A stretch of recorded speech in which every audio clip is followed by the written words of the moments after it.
Can't wait.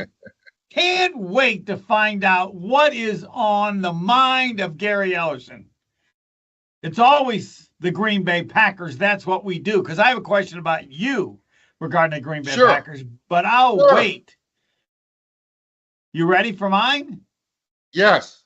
You do a show on a regular basis with Leroy Butler. You're an offensive guy. He's a defensive guy. But even more than that, do the two of you view the game the same, or what have you learned working with him as far as what you see the same or what you see differently?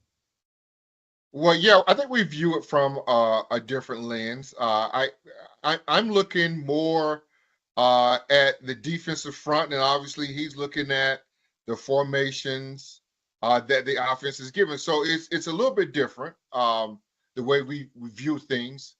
I think for myself, I'm trying to figure out what they're trying to trick us into doing, or it's more about if Lynn Dickey's my quarterback, what audibles he's trying to give me to counteract what the defense is doing. And Homer, I think most people don't know that you can probably get 4 audibles just in one play, depending on what the defenses give you and what they check in and out of. Explain. So hold on. You're in the huddle, and there's a play called, right? Right. Now, I don't need the 20 different words and all that other stuff, but you break the huddle and you assume that we're going to have a play. Now, I think football has changed from when you played, and that everything is now each side trying to hide what they're doing. Like the defense looks at a way that you look at, this is what they're doing, when in fact that's not what they're doing. And sometimes they don't know what they're doing because their defense changes based on what they see. Your offense may change based on what you see. So the play actually occurs, or what play is going to be done, based on what the offense thinks they see of the defense, and the defense does the same on what they think of the offense. Now, is that principle even accurate, or is it we call a play and run it and they try to stop it? No, I think in Leroy's position, you talked about him because he played that strong safety, kind of a linebacker hybrid kind of a deal. If he's in the box, right, we're probably going to try to throw the football. Or if there's a too high safety, right, we're probably going to Wait a minute. So you're in the huddle and you call a run play, right? I mean, in the huddle you call a play, correct? Mm-hmm. Or do you not call one play? Do you call, all right, it's going to be one of 3 plays based on what Lynn Dickey, the quarterback, sees? Which? Well, we know that there's a couple things happening here. There is a particular play call. All right. And then there are plays. Hand off to Gary Ellerson. He's running off tackle. All right. Got it. Right. And then all of a sudden off tackle where I'm going, there is Leroy Butler on the left side where I'm supposed to go. Maybe now we check out of that play and run it to the right side. Okay, hold on. You don't check out of it. Lynn Dickey does. You don't have any say. Lynn Dickey checks. All right, now he could check out to run the same play, but a different area, maybe left. So you would hear that when he's at the line of scrimmage, right? Right. That would be an audible. Now another audible could be based on where he sees Leroy or sees somebody else. You're not gonna run the ball anymore. You're gonna pass. Correct. And Bob Snelker's offense was a little bit more different, creative like that. My second year in Green Bay, we ran more of a check with me series where they called 2 plays in the huddle, and we would go with either one of those plays plus an audible. All right, hold on. So one of those, 2 of the, but now that's up to Lynn Dickey, the quarterback, to decide which of those 2 you would do, right? Right. What percentage of the plays ended up being one of those 2? I'm guessing 90%. 90%, yeah. So the 10%, Lynn Dickey sees something so important that he says, screw those 2 plays. Right. We're now running another play. And then he turns around and looks at you, or he points, because sometimes I'm in the I formation. I may need to get into a split back formation to get to where we need to Wouldn't go. you know that based on the audible that he calls, or can you not hear it, or what? Yeah. I mean, sometimes I would, and then sometimes you have to point to get the guy where you want to go, and you kind of just pick it up. And so now, when you break the huddle, you have a chance of one of three, well, more than three plays. The audible could be a number of different plays, right? Right. I don't know how many audible plays do you have going into a game?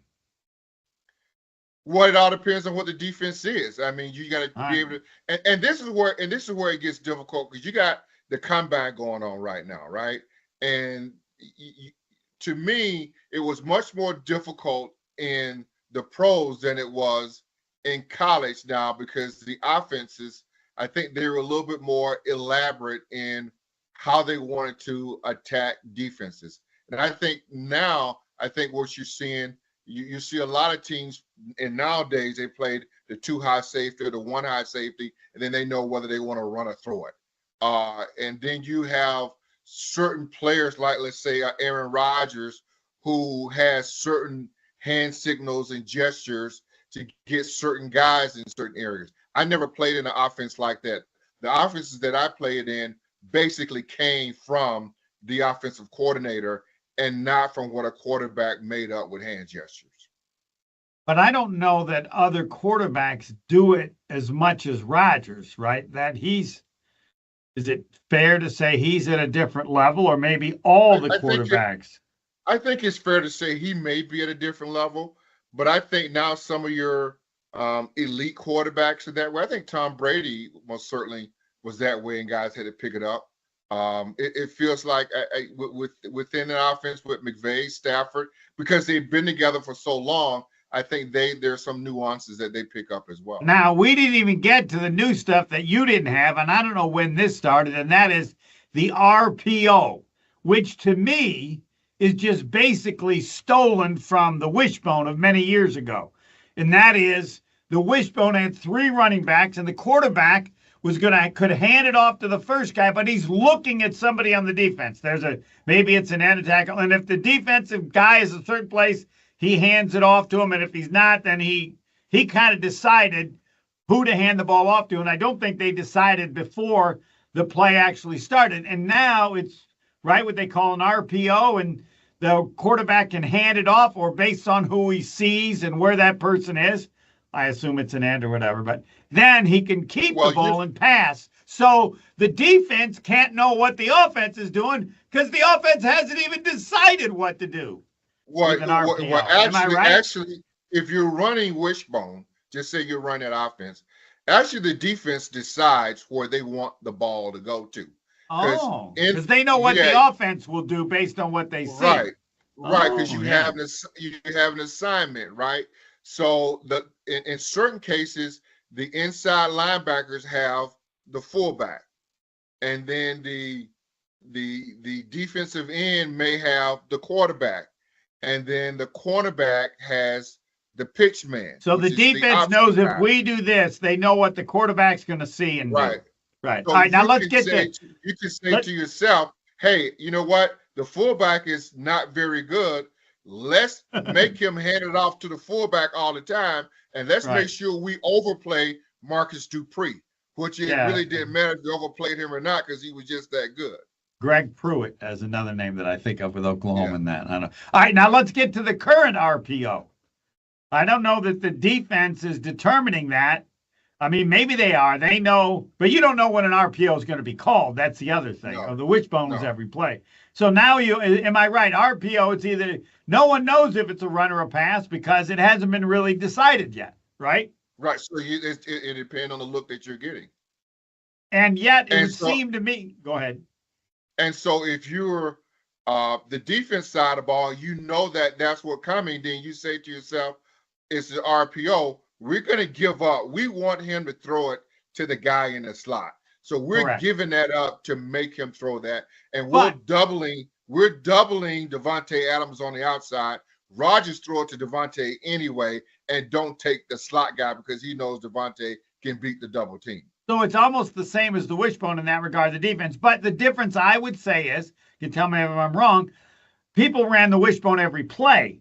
Now, I don't know what percentage are RPOs. You don't know it's going to be an RPO, so you can't, I don't know, maybe you know based on the formation. I would think that's the benefit of the RPO. The defense can't decide what they want to force you to do because they don't know when the play starts. Right? I mean, it seems to me the defense has probably figured out what formation you're in when you do an RPO, and then maybe they do have that ability to force you to do a certain thing, or I don't know. Take it away.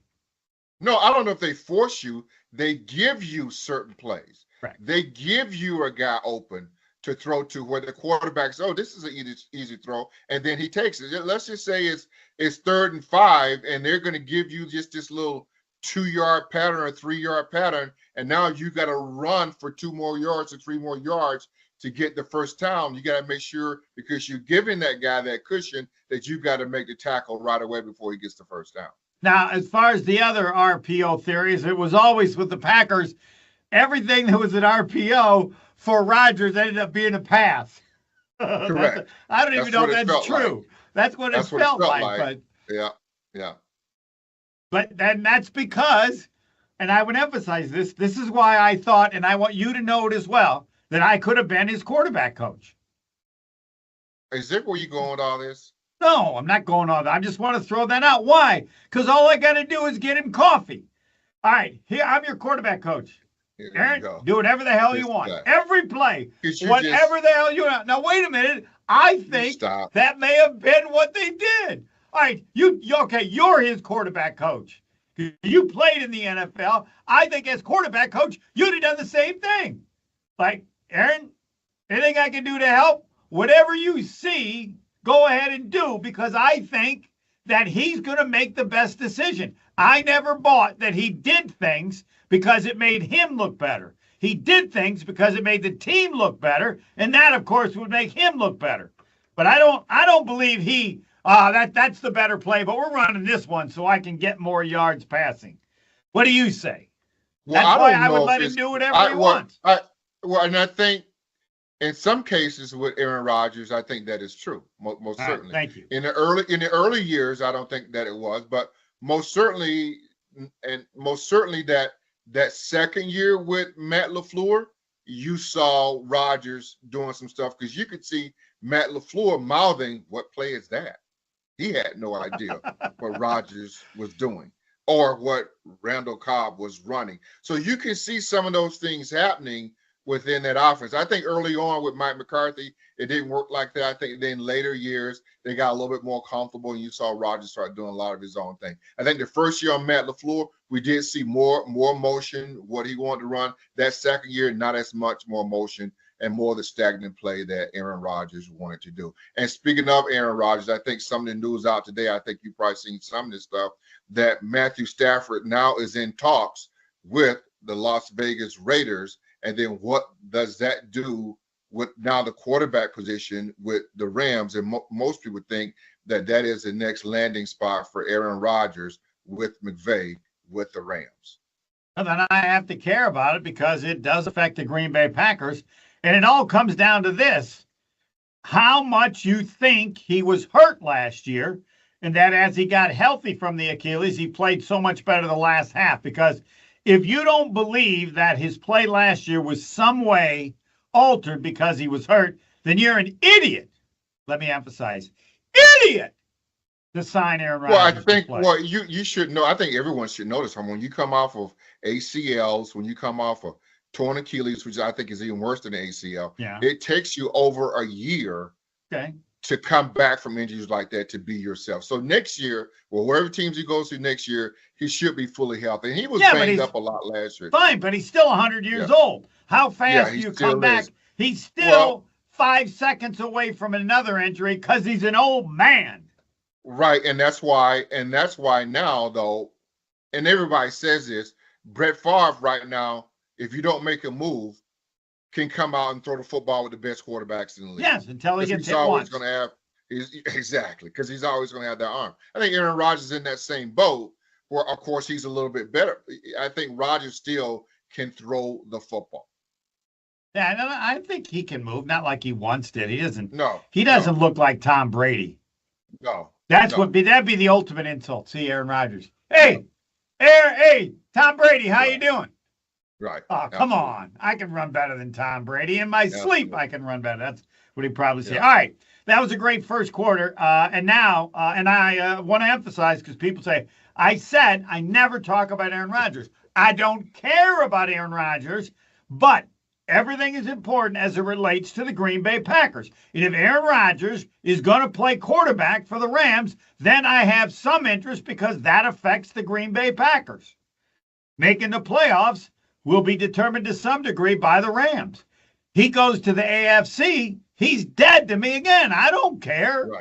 Right. But I don't want people to think I'm changing. Homer, I thought you said to never talk about it. Well, again, this changes things. But all right, we'll take a break. Second quarter next. The Gary Ellerson Homer Hour, the second quarter. You got all kinds of partners. Everybody wants you to talk about them. Take it away, Gary.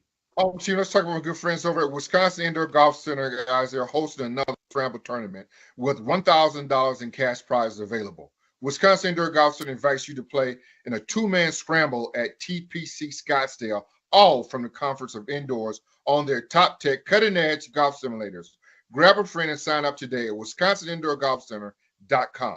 The tournament is $120 per pairing and runs through February 28th. Your winter chance to play TPC Scottsdale awaits. WisconsinIndoorGolfCenter.com. And I want to talk to you about time. Half hour, exactly 38 minutes. You know where I'm going next? Yep, American Place Casino. You hear all kinds of other great things about American Place Casino. But Homer, I know Homer, a half hour south of Franklin, exactly 38 minutes, if you want to be more specific. American Place Casino, located in Lake County, Illinois. Great table games, great slot machines, got a sports book, great food, North Shore steaks and seafood, and you get all the information how you can have special times to win even more. You go to AmericanPlaceCasino.com. But when you look at me, the first thing I want you to say is, I know, Homer, American Place Casino, half hour south of Franklin, 38 minutes if you want to be even more specific. All right, second quarter. That was so much fun talking football. Why do you make fun of me when I say I could be the quarterback coach for Aaron Rodgers? Because I think you could be a quarterback coach. I think anybody can be a quarterback coach, because all you do is say, can I get you coffee? What? No. Let me go to the next thing, so you won't say it's me. Do I think he's a smarter offensive mind than Mike McCarthy and LaFleur? Yes. No, I think he's smarter than both of them running an offense. Why. And here's why, because you have to protect Rodgers from himself. So you got to have a coach with him. You got to be able to wrangle him back in. What, because he's going to do the wrong thing? He'll go off on the deep end. What does he go? Let me excuse me, Gary. I was thinking, ask you a question. You got to be able to control the chaos with him. Okay, absolutely. All right. So that means that he would be interested in doing something that would potentially make him worse than he is, right? Correct. There's no way Aaron Rodgers is ever going to do that. Yes, his ego's too big for that. No, you think so? You have to control him from him. You have to save him from himself. Absolutely, you got to save him. So Matt LaFleur, Mike McCarthy, this should be the Discount Liquor Twitter poll question. Homer says that Aaron Rodgers is a smarter offensive mind than Mike McCarthy or Matt LaFleur. You say that may be true, Homer, but what I'm saying to you is that you're saying to me that he doesn't need a coach. And I'm saying he does to save him from himself. He needs a coach. I said he didn't need a quarterback coach. That's my point. Yeah, he needs a quarterback. He needs a coordinator. Well, I mean, Clemens, whatever it is, he needs someone to save him from himself. Well, no, I'm not saying he's not smarter than those guys, right? But you can't just let him go off on his own. All right, let me just give you an example. No, you're not letting. He's got a quarterback coach, and he's got a coordinator, coach, and they have to talk and discuss stuff. I mean, I'm not arguing with that. They discuss stuff, right? Yes, these people can input. Everybody has helpers, right? It's a what is it? It's a community or it's a village or whatever with the garbage. All right, but my point is, he's the man. A kid. Yeah. He's the man. Let me give you a good example. I think the most underrated offensive mind in the history of the NFL is Vince Lombardi. He's not given credit for being an offensive genius. That whole offense was all him. The power sweep was all him. However, he had a quarterback named Bart Starr, and he allowed Bart Starr to make every call in some games. When they played the Bears, the great defense of George Allen, all right? You know who called every play at the line of scrimmage? Bart Starr. Well, let me just say this, Homer, and yes. I don't know for sure, but if you're doing it the right way, he called every single play that Vince Lombardi would have called. Now Bart's no longer with us. Vince, of course, is no longer with us. That's a great question. Yeah. I don't know who I have to ask that, but yes, my guess is because I think back in those days you're predominantly a run team. So now it depends on how you want to block it up. Right. But I'm saying the same thing. They give you outside shade. Bart and Vince know what to call depending on what the defense is giving you and how they're going to block it up. I'm sure they had like maybe 10, 15 different ways to block the Packer sweep. I'm assuming they did not block the sweep the same every single time, depending on what formation you got defensively. Well, if John Madden were still alive, he would tell us because he went to a clinic, Vince Lombardi power sweep, and he thought, well it's a one-day thing. What else is he going to talk about? So they were there from 8 to noon for 4 hours. What did Vince Lombardi talk about? The power sweep. Yeah. What else did he talk about? Nothing. So they go to lunch and Madden tells somebody, well, I'm wondering what Vince is going to talk about in the afternoon from 1 to 5. You know what he talked about from 1 to 5? The power sweep. 8 hours on one play. So because that means you can block it up different ways. I mean, we see the one language where he's out on the field. Vince Lombardi is talking about the sweep, and he goes, "We need a seal here and a seal here and up in the alley." Those are all blocking. So my point is, every play blocking assignments. Yes, where he knows where guys are going to be. Yes. But I'm saying with Aaron Rodgers, so he calls an audible. Like every time he calls an audible, he's doing a Bart Starr, right? He's seeing something that he thinks he's figured out the best play, even if it's not the one that McCarthy or LaFleur called, right? That's now maybe it is an audible that they said. But the difference between McCarthy, Matt LaFleur, Vince Lombardi, and Bart Starr, Vince Lombardi knew the play that Bart was going to run. You never saw Bart over there with his hands up in the air with a shrug emoji like what that play is. You never saw that. I don't know. You know what? I'm going to ask Dave Robinson. He's still around. I don't know. Call Dave up. I would tend to think you're. And I mean, I was born in '63, but I don't ever remember seeing Vince with the shrug, the hand shrug. So. Emoji. In essence, I mean, I won't know, but the essence we're trying to figure out, and when there's a disagreement between LaFleur and Rodgers, and I think at some point LaFleur just said, "Do whatever the hell you want." Now, I mean, you talk about things, and I think at some point it did get that way. Absolutely. Yes, and I don't know what went wrong, when it didn't go well. That's the thing I'd love to know, and all I know in basketball, Tony Smith always says, "Homer, you just refuse to understand." He goes like, sometimes players just mess up.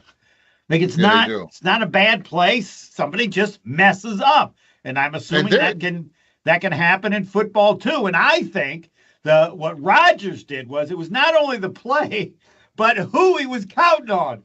And if he didn't have confidence in you, he didn't give a damn if you're going to be wide open because he was afraid you'd screw it up, which But Homer, and funny that you mentioned the sport of basketball, because there are some coaches, you can see it really more in basketball. There are some coaches in basketball that they want to touch, feel, they want to control everything about that basketball program, and most certainly what goes on the court. Yep. Like they're controlling all that. And then there's some coaches that throw the basketball out there and just let you go creative and be yourself. I mean, like they have a foundation, but you have more room to have freedom to just be you. And then there are some coaches who wants to control every single aspect of the play.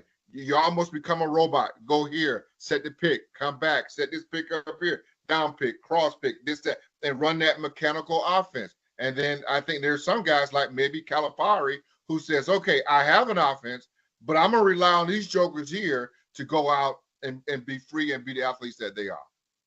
This is the Gary Ellerson Homer Hour, and we're going to get to the third quarter because we got to get to Jordan Love. And how good, and Gary Ellerson may have told us already this, but I'm going to keep asking it again. How good is Jordan Love as a quarterback? Is he an average NFL quarterback? Is he better than an average NFL quarterback? There's still a legitimate wonder because he hasn't played that long, but maybe there isn't a wonder.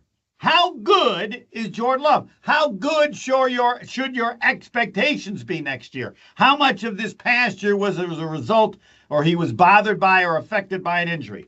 Third quarter, next. Quarter number 3, the Gary Ellerson Homer Hour. And we get to Jordan Love, but not until we hear from another partner that really wants Gary Ellerson to talk about him.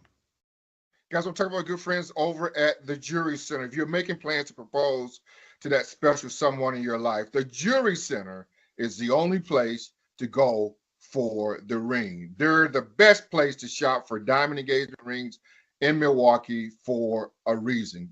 If you have a Pinterest board that I took the Jury Center and their team of specialists took care of the rest. So if you got a Pinterest board out there and you know exactly what you want, come up with some plans. And my good friends over at the Jury Center can come up with the idea to help you design the ring that you will like. Naturally mined diamonds, lab-grown diamonds, whatever you're in the market for when it comes to engagement rings, the Jury Center has it all.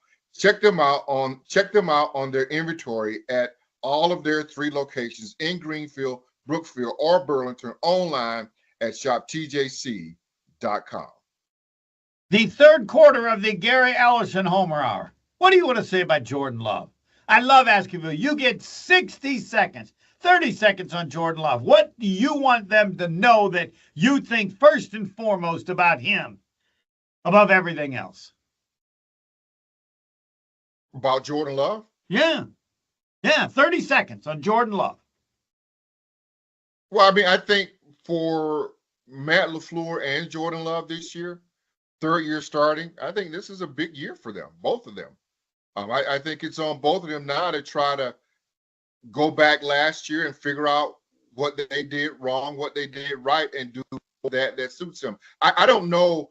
I think they would like to move him in the pocket a little bit more, and I don't know if he was hurt last year where they weren't comfortable in moving him around a little bit more. But I think this year, if he's healthy, I think you're going to see him moving around a little bit more in the pocket. I think half the offense was probably taken away from him because of the injury with the knee and then with the groin. Yeah, the 30 seconds from Gary Ellerson. I don't even need 30 seconds. Yes, if we don't see a more mobile Jordan Love next year, I'm worried. I'm worried about how good he can be. Because to me, part of the ability that he has is his ability to maneuver. I mean, he's clearly got an arm, but I expect more yards rushing from Jordan Love. I expect more plays out of the pocket. Because if it doesn't, then last year had nothing to do with injuries. That's just Jordan Love. Correct. And he's got to be able to move more. Other than that, I want to see what you observe as any changes, because I will never understand having a running back as good as they had, and yet all of a sudden seeming to having more difficulty passing the ball or people being open with that good a running back. But I think the biggest difficulty that they'll face this year, Homer, is about Jair Alexander. Whether they sign him, let him go, who replaces him. I think that he's gone. To me, that's the biggest. Then if he's gone, they need a replacement. You can put a guy in there for like 4 or 5 games, but when you're looking to have a guy there for 17 games, you got to have an answer for that. You got a better chance of swimming to the moon than Jair Alexander playing for the Packers this year. I've said this before, and I don't know when what's but If I'm Jair Alexander, I'm never playing for the Packers again. The way they treated me and the way they presented me as far as the injury that I have, I don't ever want to play for that team again. Because they could have just said, I got a knee. Where's that? You know, they had a like PCL tear, something like that. Yeah. Yeah. And I'm sure, as you would know, because it occurred all the time, the doctors may have thought he could play, and he didn't. Well, my point is that ain't the first time it's ever happened and won't be the last. No, and show some respect for your player and just let it be. If you don't want him anymore because he didn't play or he's too hurt, then you get rid of him. But you don't, in the process, lead people to believe, as everyone did, he's not hurt. He's not hurt. He could play. Well, no, you didn't believe. You knew he was hurt, but what was the significance of the injury? You knew he was hurt. Right. Like, could he play with it? And most guys have played with a PCL or MCL. Some guys have done it, but some guys won't play that way. Right. So that's between me and you in the locker room and your teammates. Yeah. But to everybody out there, hey, he's hurt. Right. He's day to day. Everybody is. It didn't go. They made it clear by their emotions and some of what was said. Like he could play. They thought he could play, and especially when he played and then could only play 10 plays. Yeah. You know, and then like, we could have. That was the straw that broke the camel back. I believe so. And I'd have been privately and going, hey, play whatever you can play, and if you can only play 10 plays, so be it. I just don't. That's how I would be. I never want to play for that team again. In fact, I'd love to play against them and kick their butt. That's why I believe that the Packers will do whatever they can to get him as far away from their division as possible. Right. Again, but that's based on my premise, and I have no sources. I have less than no sources. I just have, I don't know how I would feel. It's the only time I've ever had anything in common with Jair Alexander. But I'll bet you, as a football player, the worst thing that can ever happen is for you to think that your teammates or coaches believe that you could play and you're not. I don't think there's anything worse. Football, everybody's hurt. And if there's somebody that I can't trust to play, then I don't want him on my team, either a coach or a player. And to what degree? And no one knows. Right. I'm just speaking in Jair's term. But I'm saying to you as a player. I mean, no one's going to talk about that outside of the locker room. But you talk to a teammate and say, hey, dude could play. Why is he not playing?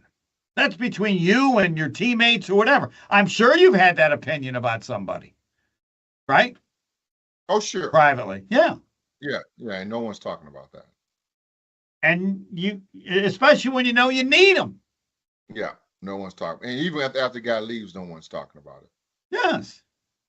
That's sacred. Yes, because no one knows for sure. Yeah. Right? You think you know. Sure. Right. And as Tony Smith has said, you don't understand that players now, everybody always has a fear that their leg won't be the same and then they'll hurt it and then they're done. But they now feel like they could be risking $100 million, $50 million. Well, like, I'm going to play now and now. Well, no, I'm just going to wait. Well, the doctor says you can play. I can't do it. I don't want to risk it. I got to wait a little longer. And they wait, and only the parties on the inside know the beliefs and opinions that all the parties involved had. Correct. And that's today's players. That wasn't like that when I played, obviously. Well, my question is, if you had were exploring staying healthy so that your next contract could be $60 million, my guess is your approach might have been a little different. Exactly, because the money is different. Yeah. Yes. Well, I'm risking more. Well, certainly. But again, we'll wait and see that. And but yes, well, like Philly, they had rookie quarterbacks. I mean, the reality is Packers going to go, and I think they're more likely to try to find them through the draft. Yes. Or, they're Xavier McKinney. Can't win. I can sure, if I'm Goody, which teams are stupid out there. We might be able to get a good player because they don't value the player at that position, which was true of McKinney, or as far back to Charles Woodson, everybody else didn't think he could play cornerback anymore. Yeah, no one valued him either. You're right. And the rest is history. So that seems to be, I'd be shocked if the Packers end up getting this big name player that everybody still believes in. I think they're more likely to get someone where they see a different angle. Like I think with the Bucs, this Kuzma guy. I think the Bucs took a gamble because they thought he stunk with Washington because he was bored playing with a pathetic team. They looked back to how he played when he was with the Lakers when they won the title. And was it a gamble? Yeah, because you can't know for sure. But I think they were willing to take that risk because they feel like they had to do something. And so far, I would say, if that's the way they looked at it, he's proven he's a hell of a lot better player now than he was with the Wizards. Well, not even that. It was about availability for them, right? Correct, yes. Middleton wasn't playing. So but even if he's available, you just think he's not any good because he didn't really play well, you don't want him, right? But that's understandable, but it was still about availability. And you got younger, and you got a guy that is going to be there for you every single game. Where with Middleton, you didn't know whether he was going to be available for you. But it was a good trade for the Bucs. If Kuzma had been playing better for the Wizards, they'd have never got him for what they got him for. Right. So but no, everything is. I'm looking for the Packers to try to find the same kind of thing where they see something in somebody that other teams don't. And think of the Giants. McKinney comes to the Packers, and their running back goes to the Eagles and wins the Super Bowl. Yeah. Now, how about this? If you want to think about the Giants, the head coach and the GM stays. Yeah, the GM to me is fired. The second Philly wins the Super Bowl, and we got rid of that guy? Yeah, what? They double down. So anyway, all right, we will break. The fourth quarter coming up. All right, before we get started, the Gary Ellison Homer Hour, you got some partners to talk about. You got two partners to talk about. Let's talk about my good friends at the Jury Center, guys. They're the only place to go for a ring. They're the best place to shop for diamond engagement rings in Milwaukee for reasons. Guys, if your special someone is looking for that particular ring and you don't know exactly what she wants, they have a Pinterest board that they can look on, and my good friends over at Jury Center and their team of specialists can take care of the rest. Naturally mined diamonds, lab-grown diamonds, whatever you're in the market for when it comes to engagement rings. The Jury Center has it all. Check them out and their inventory at any of their 3 locations in Greenfield, Brookfield, or Burlington, or online at shoptjc.com. And Homer, once again, my good friends over at the Wisconsin Indoor Golf Center, they're hosting another scramble over there at Homer with $1,000 bucks in cash prizes available right now. Wisconsin Indoor Golf Center invites you to play a 2-man scramble at TPC Scottsdale, all from the comforts of indoors on their top tech cutting-edge golf simulators. Grab a friend today and sign up at WisconsinIndoorGolfCenter.com. The tournament is $120 per pairing and runs through February 28th. Your winter chance to play at TPC Scottsdale awaits. WisconsinIndoorGolfCenter.com. The Gary Ellison Homer, we have not talked about the Tush Push or whatever they call it. Sure. And you played in an era in which you're a running back and nobody can help you. No. You got the ball. Nobody can help you. Now, linemen can push other linemen. Now, people can do all the one. But when the person's got the ball, you can't help them. That's what you were taught, and everybody knew that, right? I just want to make sure I have it correct. That's correct. Yeah. Yes. You couldn't assist the runner. Yes, whoever the runner was. Yeah. And then, as I said, and I've talked about, the NFL referee said back in 2000, I don't know when it was, they said it was too hard to determine when you were pushing, and so they just said, all right, we'll just let it go.